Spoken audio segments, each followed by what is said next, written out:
सन्ध्या बेले झाल मटर खाइबा को काहाकू बा भल न लागे सेथिपाई मु घरे आज रेडी कर देथिली गरम गरम झाल मटर तापे मध्य कटाकटी भी मध्य मु आरंभ कर देथिली।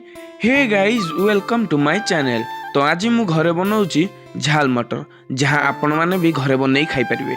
तो सेथिपाई मु पियाज भी काटी देली। पियाज को पूरा चुन चुन करी काटी साइला परे तापरे ऑलमोस्ट सब पनीपरिबा जहाँ पनीपरिबा बेले काकुड़ी अलगा जहाँ गाजर फाजर काटिकी सफा करदेली। तापर भाई हल्का टिके जीरा नहीं कड़ाई रे भाजीदेली आउ ताकू पूरा भल से मिक्स करके गुंड करदेली। आउ ताकू मिक्स करके गुंड कर साइला परे भाई आमर गरम गरम मटर पूरा सिझिकी पूरा रेडी हो जाइथिला।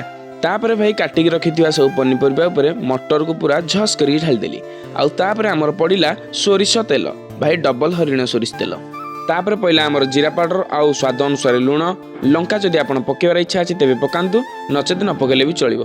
तो तापर भाई रेडी हो गला आमर पूरा झाल मटर। आ झाल मटर रे मु टिके हल्का टिके सेव पके देई ता ऊपर पके देली टमाटर केचप। जदि आपन भी चाहती घरे करी खाइबा तेबे करी खाइ परिबे। जदि फर्स्ट टाइम आम वीडियो देखुचंदी एई परिया वीडियो देखिया पे हेले आम चैनल को सब्सक्राइब करंतु। जय जगन्नाथ।